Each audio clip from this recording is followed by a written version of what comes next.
देखो केते सुंदर टेस्टी तरकारीटा देखा ना एटा हला चना आलू मसला तरकारी मुझे करुच्ची देखु तेल किसी दे देइछि पंच फुटण सुखिला लंका तेजपत्र गोटा मसला किसी दे देइछि तापर के भाजी सारा पर टमाटो दे देइछि तापर एटा हला पियाज रसुण अदा सुखिला लंका जीरा बटा मसला किसी देदेली जेटा 3 चामच मु पकईकी भल भाव मसलाटा को कषिबी सेपटे प्रेसर कुकर रे चना आलू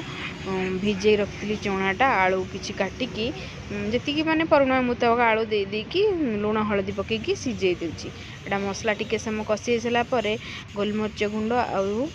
काश्मीरी चिली पाउडरटा पकेली तापर पकई किसी समय कषिली भल भाव एपट सेपट कर कषियो देखे भल भाव रेड कलर एमती देखा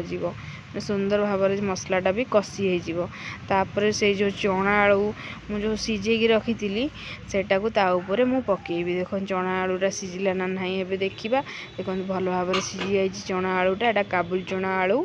भल भाव देखो सिझी जाइए एबे से जो मसलाटा कषि सारा ताऊपर पकईदेवी एमती पानी भी अच्छी किसी अंग पकईदेकी भल भाव एपट सेपट करके कषिबी कषि हो सारापर कषि मसला तो सेमती कषि ना आउ अल्प टिके कषिदेले हो तरकारीटा देखो भल भाव तरकारीटा एपट सेपट करके गोलैदेली गोलैदेकी किसी समय फुटेबा को छाड़देली देखो होगला चना आलू मसला तरकारीटा एटा बहुत टेस्टी लगे एमती सिंपल उपाय करिए बहुत टेस्टी लगे किसी झंझट नहीं बहुत कम समय हो तरकारीटा देखो चना आलू मसला तरकारीटा केते सुंदर देखा जाउची आ सेमती टेस्ट भी एमती लगे आप थे एमती कम समय एमती थे करके देखिए।